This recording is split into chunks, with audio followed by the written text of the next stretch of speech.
Perashat Beshalach. Esta sección se encuentra en el libro de Shmot o Éxodo, del capítulo 13, versículo 17, hasta el capítulo 17, versículo 16. Nuestra lección la hemos titulado El crecimiento del Ereb Rab. El Midrash se detiene en un detalle aparentemente menor, pero cargado de profundidad teológica y pedagógica. En el relato de la partición del mar, a Moshe se le ordena explícitamente, leo, Shemot capítulo 14, versículo 16, que está en sus notas. Dice, y tú alza tu cayado, extiende tu mano sobre el mar y divídelo, para que los israelitas entren en medio del mar a pie enjuto. Fin de cita. Sin embargo, cuando la Torá describe la ejecución del milagro, el texto omite por completo el uso del bastón. Está escrito, leo, Shemot capítulo 14, versículo 21. Moshe extendió su mano sobre el mar, y Adonai hizo soplar durante toda la noche un fuerte viento del este que secó el mar y se dividieron las aguas. Fin de cita. La pregunta es inevitable. ¿Por qué se ordena levantar el bastón en el capítulo 14, versículo 16? Pero finalmente no se utiliza. ¿Por qué la Torá subraya la mano de Moshe y no el instrumento? ¿Y por qué después de un milagro tan descomunal como es la partición del mar, se afirma la Torá? Leo, Éxodo capítulo 14, versículo 31. Y viendo Israel la mano fuerte que Adonai había desplegado contra los egipcios, temió al pueblo a Adonai y creyeron en Adonai y en Moshe su siervo. Más preguntas nos surgen de este último versículo. ¿Acaso Israel no temía ya a Hashem antes de esto? ¿No creyeron en Hashem cuando obedecieron la orden de hacer Pesaj en Egipto, de circuncidarse? ¿No fue precisamente por esa fe que salieron de Egipto? Estas preguntas no son marginales, constituyen el núcleo del problema espiritual que la Torá quiere abordar: el crecimiento, la influencia y el peligro latente del Ereb Rab. ¿Qué es el Ereb Rab? Para empezar, bueno, la Torá nos informa claramente que la salida de Egipto no fue exclusiva de Israel. Leo Shemot capítulo 12, versículo 38, que la letra dice: también subió con ellos grande multitud de toda clase de gentes. En hebreo es Ereb Rab, una multitud mixta, o aquí que traduce multitud de toda clase de gentes.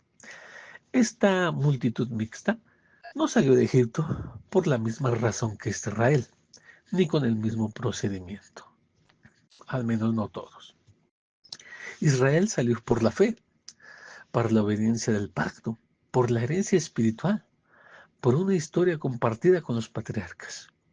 En cambio, la multitud mixta, conocida como el Ereb Rab, salió porque reconoció en parte la inutilidad de la idolatría de Egipto frente al poder manifiesto de Hashem. Sin embargo, reconocer la inutilidad de los ídolos no equivale todavía a una fe madura. Todavía algunos de ellos podrían pensar que existen otros dioses, que los dioses de Egipto son reales y que sí existen, pero que el Dios de Israel es más grande. O podrían pensar que Hashem está por sobre todos los dioses, pero los demás están a sus órdenes. Cosas similares. El Ereb Rab, la multitud mixta, abandonó Egipto con una fe incipiente, interesada hasta en cierto aspecto. Sí, bueno, si todos se van, ya está casi destruido Egipto, no me van a detener. Cualquier cualquier esclavo hubiera dicho, no me van a detener, ahora es momento. Me uno a Israel y salgo libre. Lo mismo pasó en el tiempo de Esther y Mordejai. Leemos en el libro de Esther que mucha gente se convirtió en judío, se hizo judío, pero por miedo a los judíos, porque vieron que estaban bien posicionados, el milagro que había sucedido con ellos, pero sobre todo la posición que tenían de poder. Entonces dijeron, por interés me convierto. Entonces esta fe es interesada, reactiva, no profundamente arraigada. No había echado raíces. Creían en Hashem en la medida en que los milagros le beneficiaban, pero todavía albergaban dudas, tanto respecto a Hashem como respecto a su siervo Moshe. Por esta razón, aunque las lecciones del desierto están dirigidas especialmente al Ereb Rab, la Torah habla en términos generales, porque ya estaban unidos al pueblo. El crecimiento del Ereb Rab no es numérico, aclaremos, sino espiritual. Su influencia se expande dentro del campamento.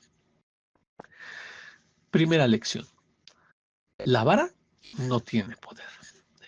El bastón de Moshe había sido utilizado en milagros anteriores. Con él, por ejemplo, se golpeó el Nilo y este se convirtió en sangre. Con él se manifestaron varias de las otras llamadas plagas. Esto generó un peligro espiritual enorme. Hashem sabía que los egipcios decían en su corazón, Moshe no habría podido hacer nada más. No habría hecho nada si no es por ese bastón. Es decir, estaban atribuyendo el poder a un objeto, exactamente como le atribuyen poder a un ídolo. No es que el bastón tuviera poder en sí, como es tampoco que un ídolo, un dios hecho de madera, de piedra, de oro, de lo que sea, tenga poder. No, pero el ser humano le atribuye un poder. Este pensamiento no solo existía entre los egipcios, era un peligro real para la multitud mixta que salió con el pueblo de Israel, que podían concluir que los milagros provenían del objeto y no del creador. Provenían incluso de Moshe, que portaba ese bastón, y dejarían fuera de la ecuación al creador.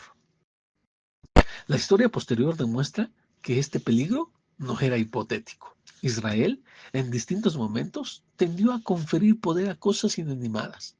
El ejemplo más claro es la serpiente de bronce, que había sido un medio de salvación. Recordemos, en el desierto los picarán serpientes y se hará una serpiente de cobre. El que miraba a la serpiente de cobre que no moría. Bueno, ajá. Esa serpiente terminó siendo guardada, adorada. ¿Sí? Lo peor que fue adorada hasta que fue destruida. Ezequías, rey de Judá, destruyó la serpiente de bronce que Moshe había hecho. Esto se narra en Melahim Bet, Segunda de Reyes 18:4, donde se indica que el rey eliminó los elementos idolátricos de su reino, incluyendo la serpiente de bronce, porque los hijos de Israel la habían convertido en objeto de adoración, quemándole incienso y poniéndole un nombre especial. Ahí vayan a la cita. Por eso, Hashem decide retirar el bastón de la escena. El Midrash es explícito. Leo, Shemot de Rabá 21:9. Cuando Israel entró en medio del mar y los egipcios estaban detrás de ellos, el santo bendito sea, dijo Moshe, desecha tu bastón, para que no digan, si no fuera por el bastón, no habría podido dividir el mar. Fin de cita. La lección es contundente. El poder no reside en el instrumento, sino en la voluntad del creador. El bastón es solo un medio, no es la fuente. Eliminar el bastón elimina el tropiezo. Esto es un peligro real. La gente piensa hoy en día que La segula es algo así como mágica. Hago esto y sucederá aquello. ¿Quieres esto? Lee aquello, haz esto. Pregunta en esta sección. ¿Estás atribuyéndole poder a un instrumento? Podría ser que pensaras que esto está muy lejos de tu realidad, pero mucha gente tiende a creer que la sanidad le viene por el medicamento, por el doctor. Eso, sí, eso es un medio, no es la fuente. Y aún así, la gente cuando se enferma, corre primero al médico, corre primero a la medicina. Eso es el mismo peligro. Estás atribuyéndole poder a algo que no es independiente en sí, que no tiene poder en sí mismo. Pasemos a la segunda lección. La segunda lección es la apertura del mar. El Midrash añade una escena profundamente simbólica. Cuando Moshe se dispone a dividir el mar, el mar, se resiste. El mar le dice a Moshe, ¿debería yo separarme por culpa tuya? ¿Acaso no soy yo mayor? Porque fui creado el tercer día y tú fuiste el creado hasta el sexto día. Esta respuesta encierra arrogancia cósmica. El mar se considera superior por antigüedad, olvidando que su existencia depende enteramente del creador. Entonces, según el Midrash, Moshe acude a Hashem y le dice lo siguiente. Hashem colocó su diestra en la diestra de Moshe y utiliza ahí la cita de Isaías 63:12. Inmediatamente el mar vio al santo bendito sea y huyó. Como dice, el mar vio y huyó en Tehilim, en Salmo 114:3. El Midrash pregunta, ¿qué vio? Y responde, vio al santo bendito sea. Fíjense que esto está muy bien, muy claro en Salmo 77:16, que dice a la letra, te vieron las aguas, oh Hashem, las aguas te vieron y temieron. Bueno, eso es lo que dice el Midrash. En Kedushat Levi, en Preshat Meshalach, naturalmente, dice a la letra, voy a leer, dice a la letra, naturalmente, el Midrash usa una alegoría, pero debemos entender lo que el autor del Midrash está intentando transmitirnos. Elohim ha asignado a la naturaleza sus tareas en líneas generales. Y una de las reglas por las que se gobierna el mar es realizar su tarea con lealtad. En el curso de los miles de años que la naturaleza lleva a cabo su tarea, que consiste principalmente en actuar como un agente de generosidad de Elohim en beneficio de la humanidad, la naturaleza tiende a olvidar que lo que hace no es más que llevar a cabo la voluntad del Creador y comienza a pensar en sí mismo como una fuerza soberana e independiente. Cuando el Creador se da cuenta de esto, decide recordarle a la naturaleza que Él es el jefe y que si no hubiera sido por Él, la naturaleza sería completamente impotente. Si en el momento en que Moshe se dirigió al mar en el nombre de Elohim, el mar hubiera respondido de inmediato, no habría tenido que humillarse más allá de un mínimo y tener que convertirse en tierra seca. En tierra seca. En un momento me acabo de perder en la lectura.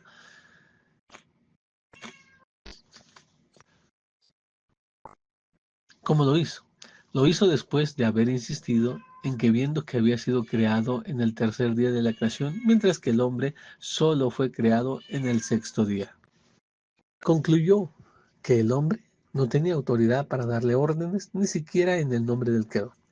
La Torah afirma, Hashem hizo pasar el mar toda la noche empujándolo con un viento fuerte del este. Este fue el castigo para el mar que se había jactado ante Moshe de que se consideraba más grande que él. Lo castigó medida por medida. Hasta aquí las palabras del Kedushat Levi. Entonces, explica el autor que esta escena es una alegoría profunda. Hashem asignó a la naturaleza sus tareas, pero con el tiempo la naturaleza olvida que solo ejecuta órdenes. Comienza a verse como una fuerza autónoma. Cuando el mar se jacta de su antigüedad, Hashem responde medida por medida. Utiliza un fuerte viento del este para no solo dividirlo, sino para convertirlo en un lecho de tierra seca. El mar, que se creía grande, es reducido a su opuesto.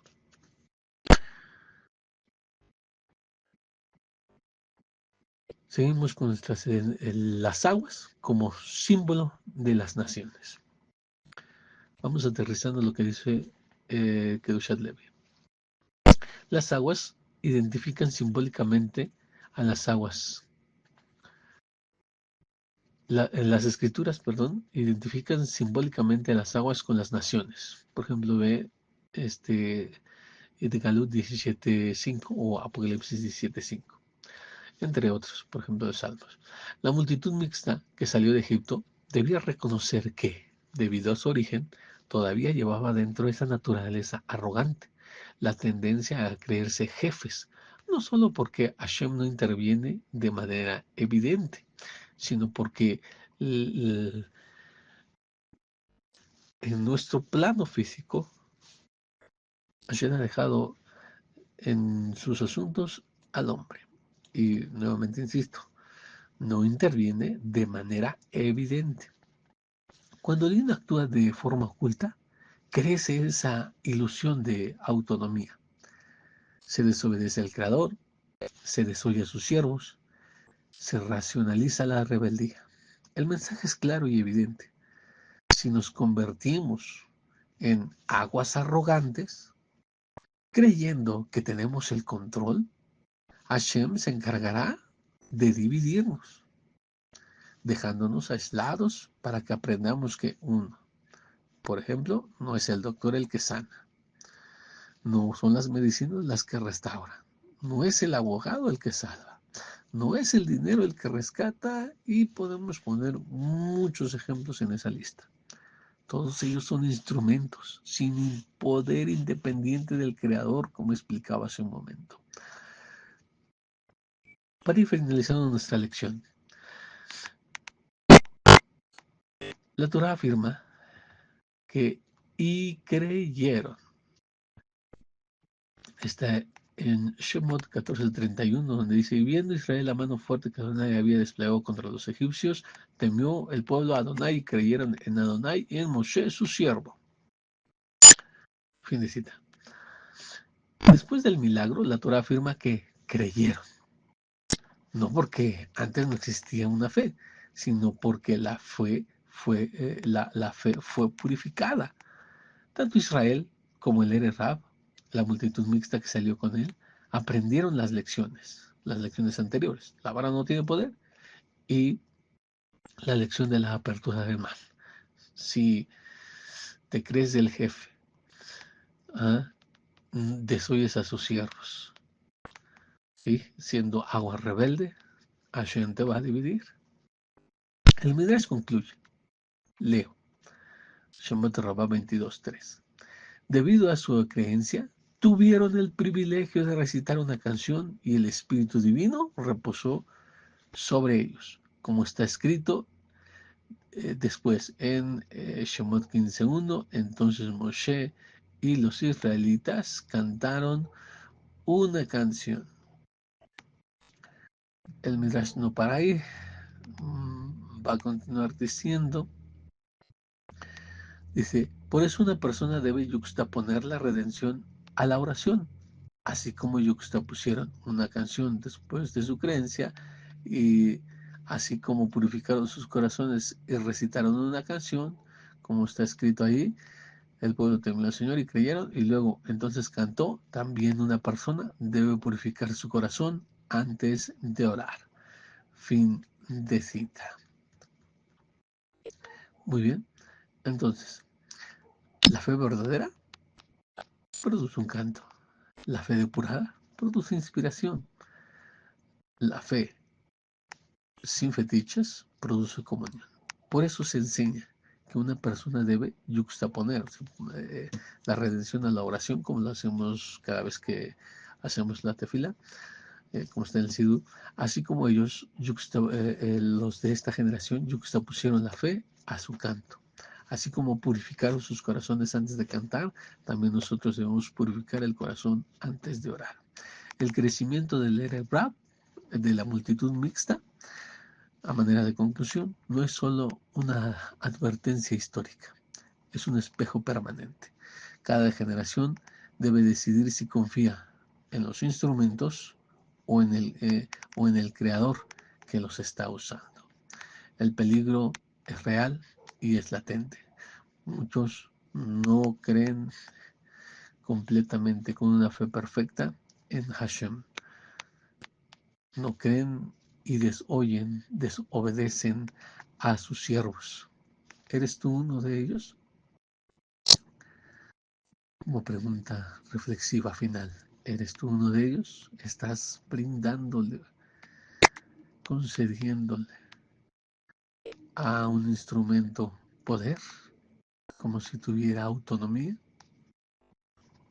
Que esto nos haga reflexionar y que sea Hashem que nos haga crecer de una fe imperfecta a una fe perfecta, entendiendo que la vara no tiene poder, o que cualquier cosa, los instrumentos, todo en la creación no tiene poder alguno, es solamente Hashem que actúa a través de ellos.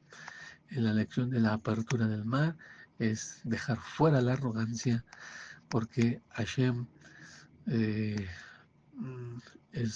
tiene una mano poderosa para humillar al altivo. Y debemos de creer con todo, con toda la fe, con todo el corazón. Que tengan un buen día.